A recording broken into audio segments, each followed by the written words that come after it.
Welcome back from direct ناظرین. اس وقت سید عباس ستر بھی یہاں پر موجود ہیں, عارف نظامی صاحب بھی موجود ہیں. جو اب تک کی ڈیبیٹ ہماری ہوئی ہے موجودہ صورتحال پہ, بڑی سادہ سی سمپل سی صورتحال ہے نظامی صاحب اور شاہ جی, کہ ایک مقدمہ چل رہا ہے, وہ اپنے پروسیجر کے مطابق چلنا ہے. چیف جسٹس اس نظام کو تباہ نہیں کر سکتے کیونکہ آئین کے نام پہ انہوں نے جدوجہد کی. اس وقت نواز شریف سمیت دیگر لوگوں کے بھی اس قسم کے بیانات نہیں آ رہے کہ غیر آئینی تبدیلی چاہتے ہوں. پھر شاہ جی 13 اکتوبر کو کیا ہوگا؟ اس کے بعد جو کہہ رہے ہیں کہ جو ڈینجر ایورٹڈ ہے ٹل اکتوبر 13, یہ خطرہ جو ٹلا ہے, کیا ہوگا 13 کے بعد؟ پتہ نہیں ان کو کون سا خطرہ تھا جو ٹلا ہے. بعد یہ میرا خیال ہے 13 کو یہ ہوگا, ایک تو انہوں نے کہا ہے ہم ریویو پٹیشن سننا شروع کریں گے. صحیح. وہ ریویو پٹیشن سنیں گے. ایک این آر او کا کیس انہوں نے سننا ہے. صحیح. اس کیس کی سماعت ہوگی, آرگومنٹ ہوں گے, اس کے بعد وہ اگلی تاریخ دیتے ہیں, اس دن کچھ کرتے ہیں. بات یہ ہے کہ آخر ہم کیوں یہ کرنا چاہتے ہیں پروڈکٹ کے ججز کیا کرنا چاہتے ہیں. صحیح. اور خاص ایک خاص ججز کیا کریں گے, خاص ڈائریکشن میں کیا کریں گے, ہمیں کیوں یہ توقع ہے کہ چیف جسٹس صاحب کے سامنے فائلیں آئیں گی, ان کو وہ ایک طرف رکھیں گے اور کہیں گے کہ جناب میں نے سب کچھ توڑ دیا, چلو اسے. ایسا ہو سکتا ہے؟ ہو سکتا ہی نہیں نا, پاسبل نہیں ہے. یہ کام صرف ایک غیر منتخب ادارہ کر سکتا ہے, وہ فوج ہے. عدلیہ نہیں کر سکتی. عدلیہ فوج کی مدد کے بغیر نہیں کر سکتی. دوسری صورت میں عدلیہ کی اور حکومت کی لڑائی ہے, یہ قانونی بھی ہے. اور سر ویسے جب میں کہتا ہوں جمہوریت بحال ہوئی ہے, سیاست چل رہی ہے, ہر ادارہ جو اپنی جگہ بنانے کی کوشش کرے گا, اور میرا خیال ہے اس کو پازیٹیولی لینا چاہیے کہ ہر ادارہ جو اپنی جگہ بنائے اس کے لیے جدوجہد کرے, اپنے اختیارات کے لیے جدوجہد کرے, اور یہ ہونی چاہیے آپس میں اگر ہم نے اپنے اداروں کو مضبوط کرنا ہے. یہ جو ہے نا اداروں کا کلیش, جی یہ نہیں ہونا چاہیے. عدلیہ کو بھی اپنے دائرہ کار میں کام کرنا چاہیے, پارلیمنٹ کو بھی. صحیح. اور جو عدلیہ کے احکامات ہیں یہ دائرہ کار اپنے بنانے کے چکر میں سارے حکومت کو اس کو تسلیم کرنا چاہیے. صحیح. جو عدلیہ کی ریٹ ہے. پھر 13 آپ کو کیا نظر آ رہا ہے 13 کو کیا ہوگا؟ گاڑی ایسے ہی چلے گی. میڈیا کا بھی اپنا رول ہے, یہ گاڑی کے پہیے ہیں. صحیح. تو میرا اپنا خیال ہے کہ 13 تاریخ کو اور تاریخ پڑ جائے گی. اچھا. تو یہ تو سلسلہ دیکھیے, یہ جو ہے نا پاکستان میں جو تبدیلیاں آتی رہی ہیں ماضی میں, اگر آپ دیکھیں جی, مثلاً 12 اکتوبر 1999 کو جو نواز شریف صاحب کی تبدیلی آئی تھی, وہ میرے خیال سے کسی کے وہم و گمان میں بھی نہیں تھا.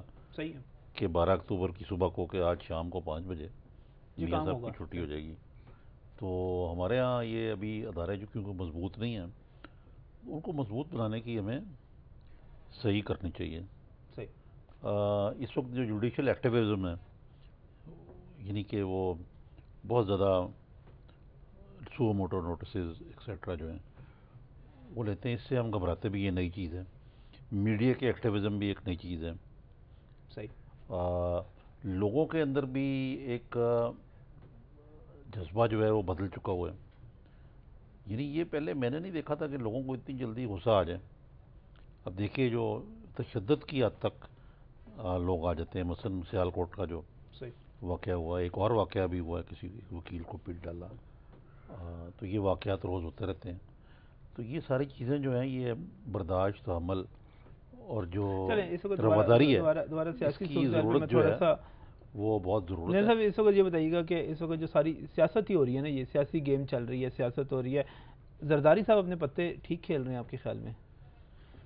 زرداری صاحب اپنے پتے جو ہیں وہ سیاسی طور پہ تو ٹھیک کھیل رہے ہیں. اچھا. لیکن ان پتوں میں کو کچھ بدلنے کی بھی ضرورت ہے. یعنی بعض ان کی جیب میں کھوٹے سکے ہیں. اچھا. مثلاً یہ تو اصل کرائسس جو ہے نا وہ ملک میں سیاسی کے علاوہ اقتصادی ہے. صحیح. یعنی فلڈ سے پہلے ہی ملک دیوالیہ ہوا تھا, اب مزید ہو گیا. صحیح.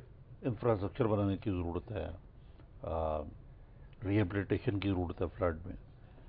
اب اس میں ابھی تک حکومت کی طرف سے یہ کوئی اندیا نہیں آیا کہ بھئی ہم بھی کوئی اس چیز سے اور سینسٹیو ہیں کہ ہمیں اپنی کوئی اصلاح احوال کرنی چاہیے. دوسرا بڑا اہم پلیئر ہے نواز شریف. نواز شریف اپنے پتے ٹھیک کھیل رہے ہیں؟ نواز شریف صاحب بائی اینڈ لارج انہوں نے ذمہ داری کا ثبوت دیا ہے اس کرائسس کے اندر, اور وہ بڑے شاکی ہیں، میری ان سے بھی کبھی کبھی ملاقات ہوتی رہتی ہے. وہ کہتے ہیں کہ جی میں تو نہ مڈ ٹرم الیکشن چاہتا ہوں، نہ میں سسٹم کو ڈیسٹیبلائز کرنا چاہتا ہوں، لیکن وہ زرداری صاحب سے شاکی ہیں. اچھا. اب وہ ان کے جو شکوہ ہے اس کو چاہیے کہ گیلانی صاحب یا زرداری صاحب دور کریں، اور اگر حکومت کا حصہ نہ بھی بنے تو اپوزیشن میں ایک کردار جو ہوتا ہے، اور میرا خیال ہے ابھی تک ان چیزوں کے باوجود ذمہ داری کا کردار وہ یہی ادا سوال، کر یہ رہے ہیں. دونوں سوال شاہ جی سے. شاہ جی، زرداری صاحب سیاسی پلیئر ہیں، سیاست ہو رہی ہے، نواز شریف دوسرے بڑے پلیئر ہیں. سیاسی پلیئر جو دونوں ہیں، زرداری بھی اور نواز شریف بھی، اپنے پتے ٹھیک کھیل رہے ہیں؟ دیکھیں جی، میرے خیال میں زرداری صاحب کی سب سے بڑی کامیابی یہ ہے کہ وہ اس بانمتی کے کنبے کو اب تک سنبھال کے بیٹھے ہوئے ہیں. صحیح. ایک نکلتا ہے وہ اس کو کر لیتے ہیں، پھر دوسرا ہوتا ہے کرائسس آتا ہے، ایم کیو ایم بھی ان کے ساتھ ہے، این پی بھی ان کے ساتھ ہے، جے یو کبھی آئی چلے بھی ان کے جاتے ہیں، ساتھ ہے. پھر وہ کر لیتے ہیں، اور اس حساب سے یہ حکومت کا تو ایک سسٹم چل رہا ہے. دوسرا یہ ہے کہ نواز شریف صاحب کا کلیئر وہ نہیں ہے، وہ اس حکومت کو چاہتے بھی نہیں اور اس طرح بھیجنا بھی نہیں چاہتے جیسے کہ بھیجی جاتی ہیں. وہ یہ نہیں چاہتے کہ اس کو دھکا مار کے بھیجا جائے، کیونکہ دھکا مار کے بھیجیں گے تو سارے سسٹم کو دھکا لگے گا.